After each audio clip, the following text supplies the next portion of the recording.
الحمد لله رب العالمين۔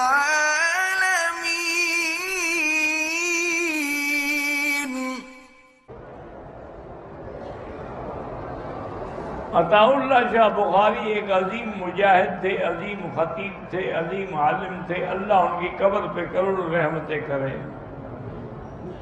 جو لاولد ہیں اللہ سب کو اولاد عطا فرمائے۔ بعض لوگ کہتے ہیں کہ مولویوں کو سیاست میں نہیں آنا چاہیے، تو کس کو آنا چاہیے؟ یہ بھی بتا دینا کہ مولوی تو سیاست میں نہ آئے۔ چلو آئے کون؟ جو نماز بھی نہ پڑھتا ہو۔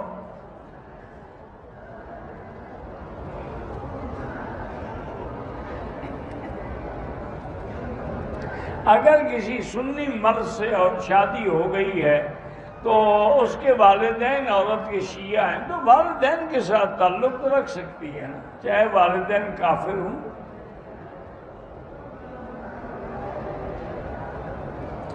جو لوگ پاکستان سے پہلے مدینہ آتے ہیں پھر مدینے سے احرام باندھ کے عمرہ کرتے ہیں، بالکل ٹھیک ہے۔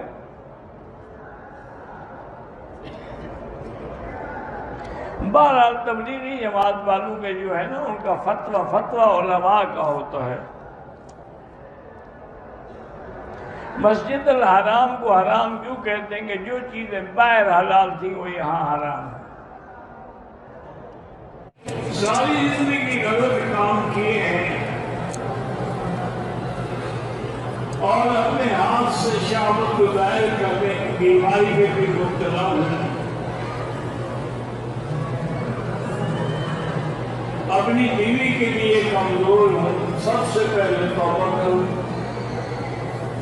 کیونکہ جو لوگ ہاتھ سے شہوت رانی کرتے ہیں قیامت میں اس حال میں ہوں گے کہ ان کے ہاتھ میں گویا حبل ہوا ہو، تاکہ لوگوں کو پتہ چلے کہ یہ وہ بدبخت انسان ہے۔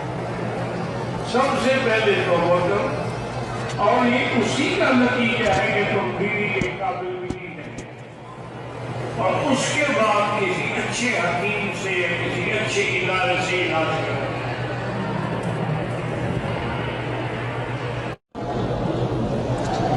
ایک آدمی اپنے ہاتھ سے شہوت کو مٹاتا ہے، یہ بہت بڑا گناہ ہے۔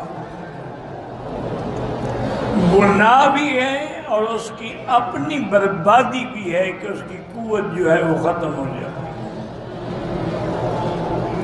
اور ایک حدیث مبارک میں یہ بھی آتا ہے کہ قیامت کے دن اس کے ہاتھوں کو ایسے ہوگا جیسے حاملہ عورت ہوتی ہے، ایسے ہاتھوں کو حمل ہو، تاکہ لوگوں کو پتہ لگے کہ یہ وہ ذلیل آدمی ہے۔ باقی آپ نے ٹھیک کہا ہے، اس کام سے توبہ کرنا اور بچنا بڑا مشکل ہے۔ اس کا حل یہ ہے کہ تم صرف توبہ نہ کرو بلکہ اللہ والوں کی صحبت میں رہو، جہاں رہتے وہاں نہ رہو۔ اور علماء نے یہ بھی لکھا ہے کہ تم جب حمام میں جاؤ تو دروازے کو کنڈی مت لگاؤ،